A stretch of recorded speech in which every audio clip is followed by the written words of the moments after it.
Right, I'm just here with Dave Price. How you doing, Dave? I'm good, thanks. Oh, good. So, the big news, you retired. Yeah. Why? It was time to. It was time to. We can only go on for so long in this sport. It's such a tough sport. And if the desire to do the training camps is no longer there, and the thought of fighting is doing nothing for you, then it's time to call it a day. Otherwise, you're just fighting for the wrong reasons. Right. You know, I think for me personally, at this stage, I think I'd lost 3 in my last 6 fights or something. But don't get me wrong, I had a great end to my career in big fights. But going forward from now, the glory weren't going to be there. I had no end goal, I had no big fight, maybe a title fight if I beat him, or it was just going to be fighting to fill the card, to get a bit of money in the bank, and it was doing nothing for me. So, 38. I always said I'd fight till I was 39. Yeah, 39 I said. So, I've retired at 36 really. I was 36 when I had my last fight. And it's just happened over a gradual period of time. I had one foot in and one foot out for a long time, and I was changing my mind quite often. But I started training to potentially fight on this show, and I was in decent shape. So it weren't like getting off the couch and starting training. It was just tiring, it was exhausting. Do you know what? No, not for me anymore. So that was that.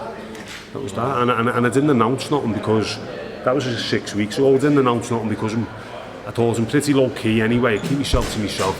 It'll just end up becoming common knowledge that Price is retired. But then it got out that I'd done it on an interview, and I thought I better let it come from the horse's mouth.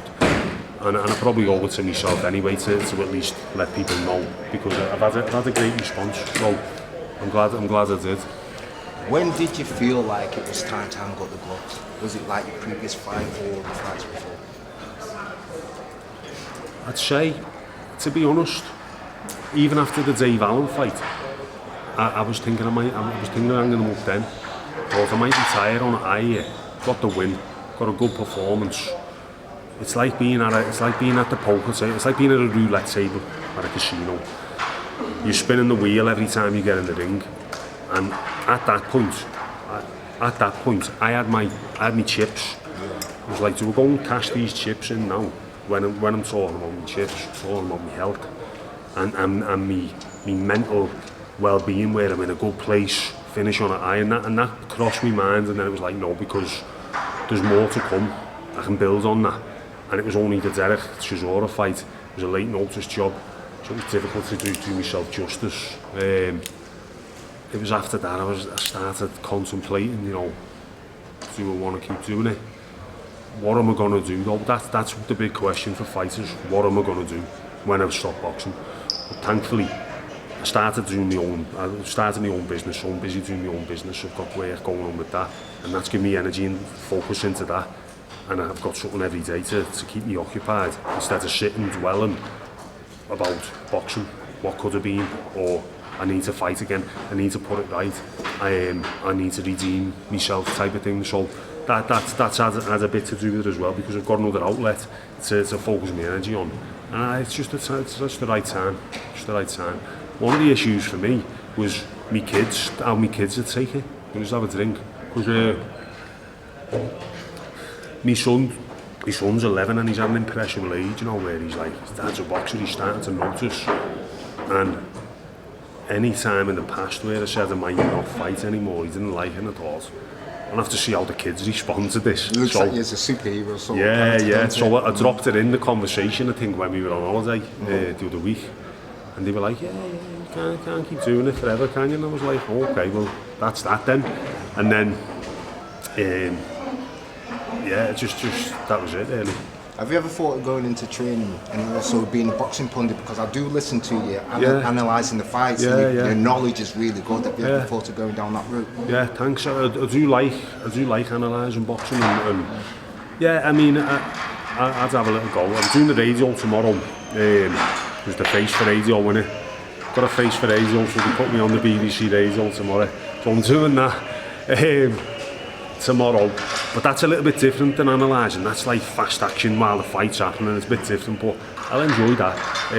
and I'll do more because I've took myself away from the spotlight a little bit, or the public sport and where interviews and all that. I'm not answering the phone for interviews about fights because I didn't want people to say, "What are you doing, David? What's your plans?" And I'm like, "Oh, I'm waiting for the call," and when I knew it weren't going to happen. So now I'll start picking the phone up again, and if people want to talk to me about Canelo fighting Caleb Plant or whatever, I'll give my take on it on a YouTube or whatever. So I'll start getting back involved in that side of things with boxing, just being a little bit more open to boxing because the word's out now, and I can speak from the other side of the fence. From being an analyst, because when you're a boxer yourself, you've got to be a little bit careful of how critical you are of things and how you put things across, because you're a fellow fighter. When you're analysing from an observational point of view completely, you can be a little bit more, not straight, but I don't know, you just be a little bit more different towards it, I suppose. Talking about analysing, how did you analyse AJ's performance a couple of weeks ago against Usyk? Was it the wrong tactics? He tried. I think Usyk's fast start played a part, and it stunned Joshua. Now, AJ's done brilliant to come back from the Ruiz fight, in the first fight, and done what he's done. Superb, brilliant. But he's always going to have this doubt in his head when he gets hit. Because I know, because I've been there, I've been that guy. You get hit and you've been knocked out. Every time you get in the past, there's a bit of panic. In the future, a bit of panic will set in. You'll dump a bit of adrenaline in that moment in the fight, and then you recover because you'll be like, shit, not again, no more right. Now, that's instinctive for me anyway, and I think it is for anyone who's human. So when he's been hit early by Usyk with even them stiff jabs right in the face, it's put him on the back foot, and it's just made Joshua react to everything Usyk was doing. So he's become a reactive fighter. Now Usyk is constantly twitching, moving, threatening with his feet. So Joshua's reacting all fight instead of focusing on being the initiator of his own attacks. You know what I mean? He's worrying about what's coming before doing his own thing, and I thought that played a big part, and he went in there trying to prove a point that he could outbox the best boxer in the world, and it was a silly mistake to make when he should have used his God-given size and attributes to try and overpower him, because I thought as soon as Joshua let his hands go and landed 2 shots, he'd closed the show, but because he was reactive to everything he was doing, he didn't get that opportunity, he couldn't plant his feet. I think Usyk is the bogeyman for Joshua. I don't think he beats Usyk at any point. I just think he's wrong for him, all wrong for him style-wise. So don't you think it's anything to do with the trainer? Because a lot of people saying he should get rid of his trainer. Who's his trainer? Rob McCracken. I don't think it's anything to do with his his trainer. Or is it just like U6 is like, obviously, Joshua's bogeyman? I think, look, Anthony Joshua is Olympic gold medalist and 2-time unified heavyweight champion of the world. He is what he is, and he has got his own mind. When he's in the ring, he's making all his own decisions in split seconds and instinctively. There's times where he'll be in the corner, and no matter what the trainer's saying, he's in that pattern already for the fight. Now, I don't know what any other trainer could do for AJ, because they could take him back to being the AJ of old, where he's the wrecking machine. But so can Rob McCracken, you know, because he created that.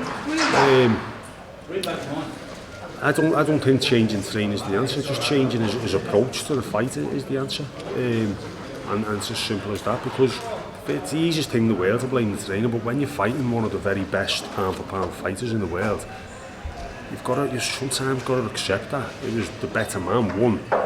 You just have to try it different next time. But I don't think he should go for it again. I think he should forget it and go another route. But the fighter in him will get it. The fighter in him wants to redeem himself as quickly as possible, and the best way to do it is directly through Usyk. Right, final question from me. Tomorrow night, obviously Wilder versus Fury. How do you see that fight going? I think it's going to be similar to the second fight, because Fury's no longer that fighter we've seen when he was boxing the first fight. loads of movement, loads of twitching. He's got Sugar Hill train him differently, going forward, more aggressive, using his weight and his strength. And I don't think he'd make the same mistake twice as he did in the first fight. And we're talking about someone being knocked out and being a bit tentative when they get it again. What Fury done? Fury went to the ring, had nothing tentative about him in the second fight, when you'd get it if he did, because in another fight the referee could have not counted, and he was knocked out by Wilder. So he's gone in the ring knowing Wilder can knock him out, but it hasn't affected him mentally, where he's thought, I need to wait, watch, tentative. He's just got stuck right in, and that's brilliant. But not many people could do that. But what he did do as well, he made sure he didn't get it this time. He was on the right hand, he was careful, he was watching, and he fought fire with fire. And I think he'll do the same tomorrow, because he's got the blueprint now of how to beat Deontay Wilder. There's always that chance Wilder can land. But like I said, I don't think Fury's too intelligent boxing-wise to make the same mistake twice. But it is heavyweight boxing. But I think Fury's going to win anyway. It's going to be a stoppage defeat, I think, between 6 to 9 rounds or something like that. I can't see it going the distance again. Definitely not. And it's what Wilder's got left. You know, his ego's been shattered by that. You know, he got a one-sided beating, and for all his excuses and telling himself he was cheated and this and that, deep down he'll know, what have I got to get back in? Am I doing this again with this fella? What he done to me last time? But if he pulls it off, you've got to take your hat off to him, haven't you? Brilliant. Yeah. Well, Dave, thanks for everything, mate. Thanks for the memories. Do you have anything to say to your fans at all? Yeah, thank you for the support over the years and just taking an interest in my career, really. Very privileged to have had interest of fans want me to win, fans not want me to win, critics. It's all part of the experience of being a professional athlete, and you know, I'm glad that I had people talking at some point anyway, and thanks from the bottom of my heart. Thank you, and keep supporting the next generation coming through.